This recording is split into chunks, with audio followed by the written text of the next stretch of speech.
Nyeri, they are trying to haunt Honorable Kagusha. And in Kirinyaga, they are targeting Senator Murango.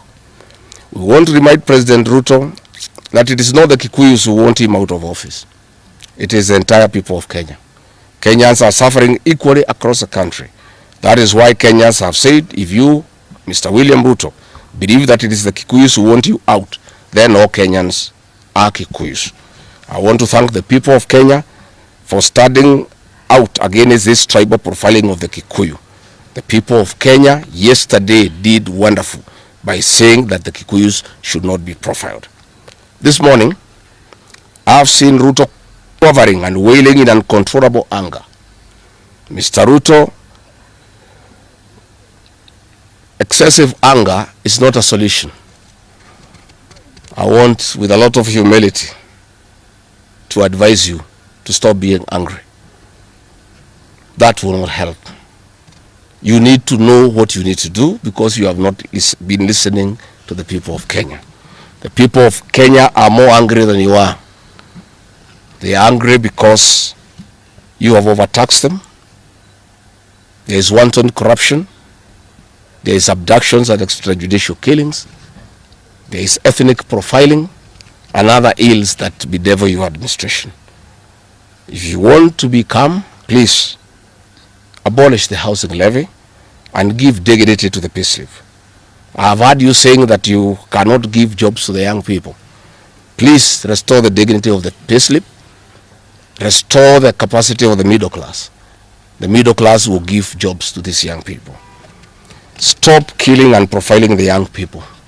Listen to them.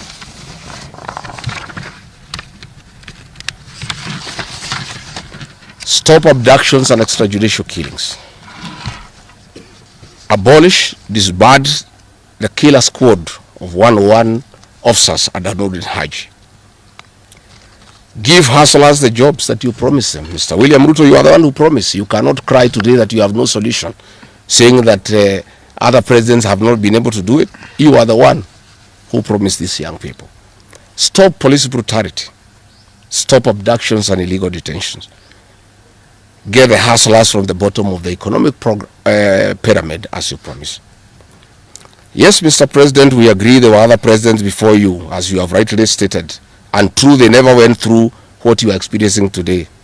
May it please you to know that the reason why Kenyans rarely had problems with them, Mwai Kibaki and Uhuru Kenyatta were guided by the Constitution and the rule of law.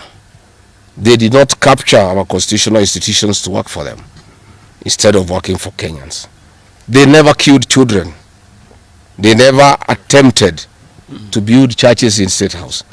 They never organized militias to destroy people's property and kill them. That is why you have a problem. And we also want to remind you that Mwai Kibaki had a difficult time from you, William Ruto.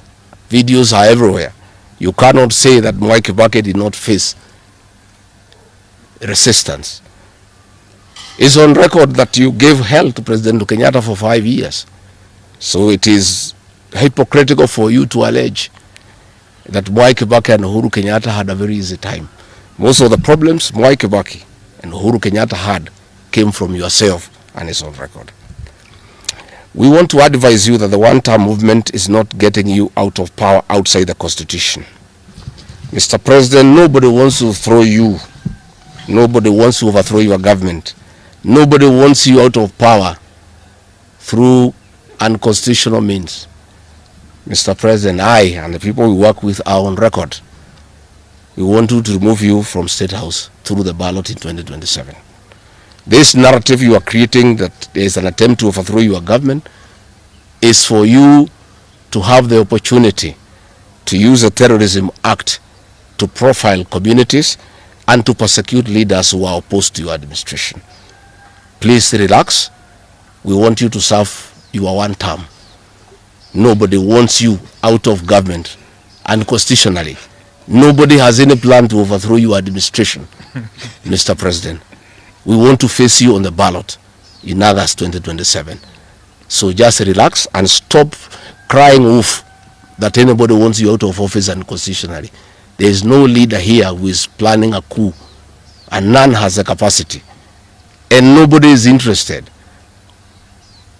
The leaders in this country, and indeed 95% of the Kenyan population, want to humiliate you at the ballot. They will relish that moment. None of them would want you to go out through any other method, unless, of course, you decided to resign on your own volition. So please stop creating this narrative. This narrative is to enable you to use anti-terrorism law to persecute leaders and to persecute the Kikuyu community. If you speak out online, Mr. President, you want to use the Terrorism Act to harass people. If you dare challenge your administration, you want to use the Terrorism Act to deal with people who are opposed to your administration. My fellow Kenyans, let us not be deceived. William Ruto has stripped away even the pretense of democracy. What we are witnessing is not the rule of law, but the rule of fear. This is not the behavior of a government that serves its people. This is the machinery of outright dictatorship.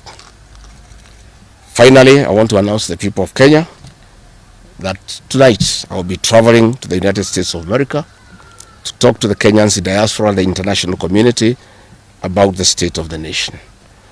I would have wanted to stay in the country at this very difficult time when our people are under siege, but I have engagements that I'm not able to postpone.